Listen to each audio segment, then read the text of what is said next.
Imagine a small, bowler-hatted figure with a crooked cane and oversized shoes, stumbling through a world of towering machinery and indifferent crowds, yet somehow capturing the hearts of billions without uttering a single word.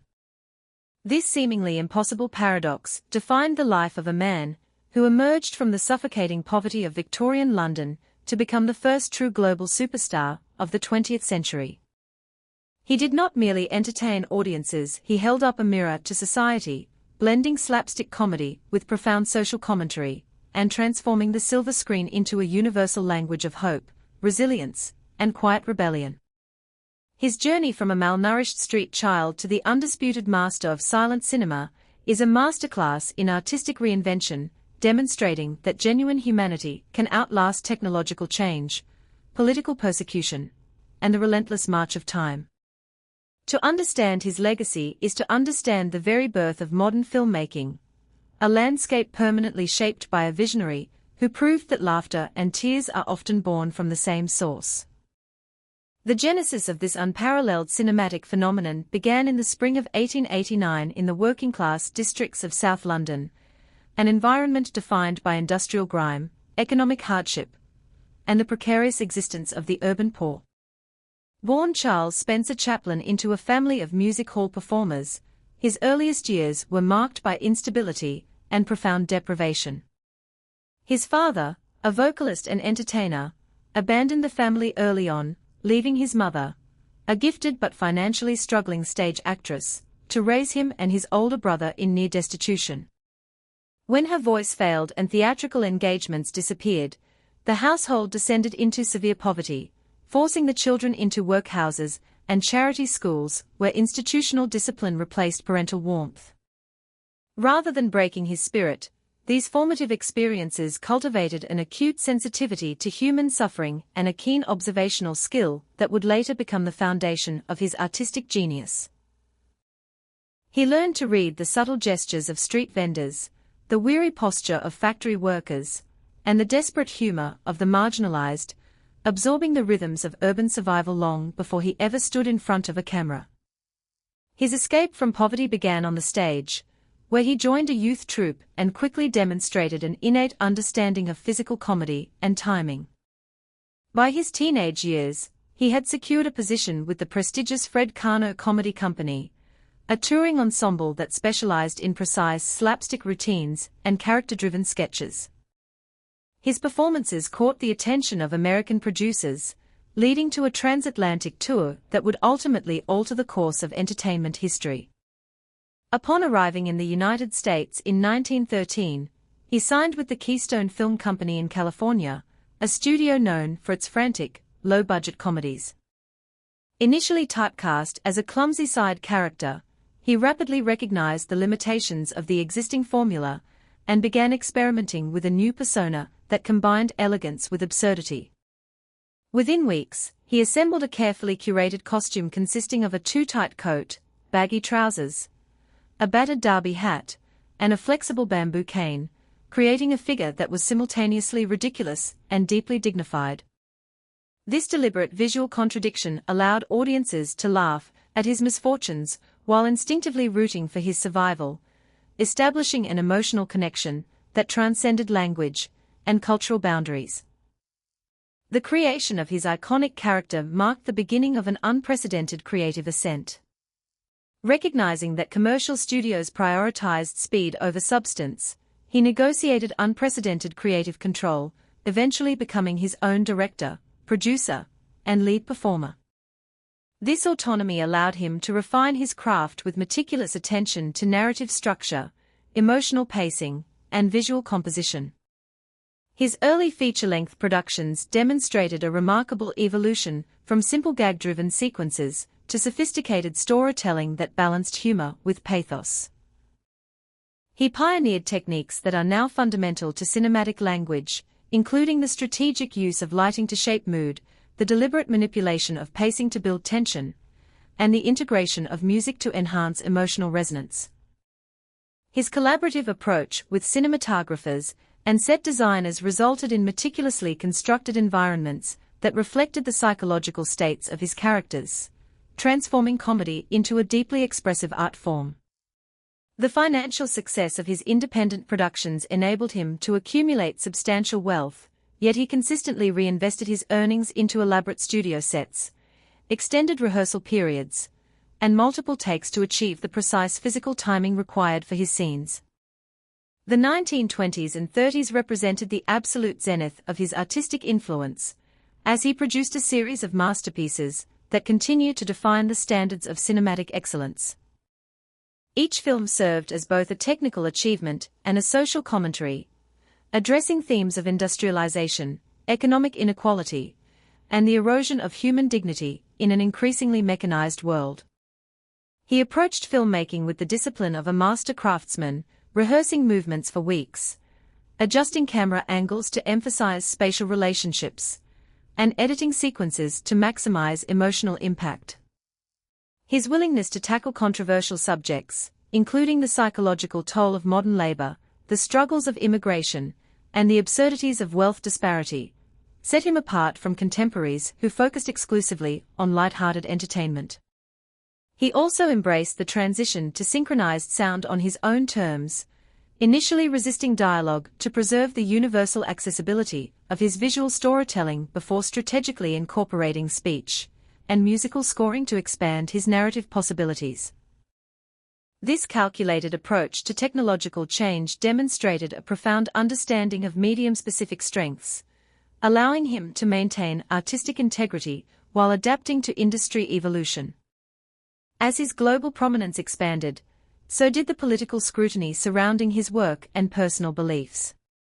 His films frequently featured subtle critiques of authoritarianism, corporate greed, and social injustice, themes that resonated deeply with audiences navigating economic depression and international instability. However, this same moral clarity attracted the attention of government agencies and conservative organizations that viewed his humanitarian perspectives as subversive. Federal surveillance intensified during the 1940s and 50s, as investigators documented his associations with progressive intellectuals, his public statements advocating for workers' rights, and his refusal to conform to prevailing political narratives. The climate of fear that characterized the post-war era transformed his international stature into a liability, as media outlets amplified allegations and political figures leveraged his nonconformist stance to question his loyalty. Despite mounting pressure, he maintained a firm commitment to artistic freedom and humanitarian principles, continuing to produce work that challenged conventional power structures and highlighted the dignity of ordinary individuals.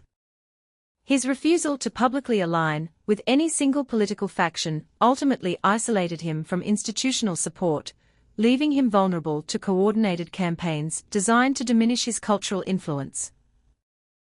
The culmination of this prolonged period of political tension arrived in the early 1950s, when he departed the United States for a European tour, and was subsequently notified that his re-entry permit would be revoked. Rather than return to face a hostile environment and potential professional restrictions, he made the deliberate decision to establish his residence in Switzerland, a choice that permanently altered the trajectory of his public life. Living in a quiet lakeside estate, he shifted his focus from active production to writing, composing musical scores for his earlier films, and overseeing the archival preservation of his extensive cinematic catalogue. This period of relative withdrawal did not diminish his creative engagement. Instead, it provided the necessary distance to reflect on his life work, refine his artistic philosophy, and mentor emerging filmmakers who sought his guidance. He remained a keen observer of global cultural shifts, recognizing that the entertainment industry was rapidly transitioning toward new technological paradigms while maintaining that fundamental human stories would always retain their relevance. His later publications and correspondence revealed a deeply introspective individual who viewed his career not as a series of personal triumphs, but as a continuous dialogue with the public about the shared struggles of modern existence. The eventual recognition of his contributions came through a gradual reassessment by film scholars, international festivals, and cultural institutions that acknowledged the profound impact of his early innovations.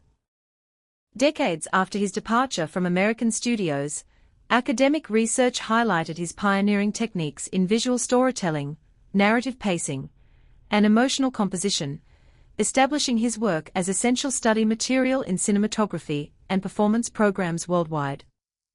Retrospective screenings introduced his films to new generations, demonstrating that the comedic timing, physical precision, and thematic depth of his earlier productions remained remarkably contemporary. His willingness to explore vulnerability, his rejection of simplistic hero narratives, and his consistent focus on the resilience of marginalized communities resonated with audiences navigating their own periods of social transformation. The entertainment industry gradually reconciled with his legacy, honoring his lifetime achievements through prestigious awards, documentary retrospectives, and the establishment of archival foundations dedicated to preserving his original manuscripts, musical compositions, and photographic records. His personal life, frequently sensationalized by contemporary media, was characterized by complex relationships, family responsibilities, and a persistent desire for normalcy amidst extraordinary public attention. He navigated multiple marriages, raised a large household of children, and maintained rigorous daily routines that balanced creative work with domestic stability. His approach to fame was marked by a deliberate separation between his public persona and private reality, a strategy that allowed him to protect his family from the invasive scrutiny of tabloid journalism while maintaining the creative freedom necessary for his artistic output. He frequently collaborated with trusted associates, composers, and technical specialists, viewing filmmaking as a collective endeavor rather than a solitary pursuit.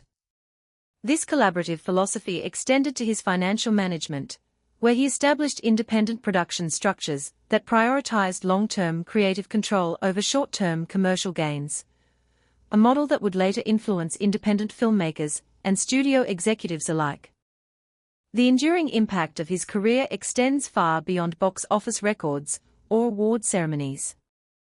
He fundamentally expanded the expressive capacity of the motion picture, proving that visual narrative could convey complex emotional states without relying on spoken language. He established the template for the filmmaker as an independent auteur, demonstrating that creative vision, financial autonomy, and technical innovation could coexist within a commercially viable framework. His influence is visible in the physical comedy traditions of subsequent generations, the narrative structures of modern character-driven cinema, and the ongoing dialogue between entertainment and social commentary. From the foggy streets of his London childhood to the meticulously controlled studio environments of his creative prime, his journey remains a profound testament to the power of observational empathy, disciplined craftsmanship, and the courage to challenge prevailing cultural norms. He did not merely perform for audiences, he engineered a visual language that continues to communicate across generations, leaving behind a legacy of artistic integrity, humanitarian insight, and cinematic innovation that will endure as long as the medium itself survives. His name remains synonymous with the quiet dignity of the ordinary individual, a permanent reminder that the most powerful stories are often told not through grand declarations, but through the universal gestures of human resilience.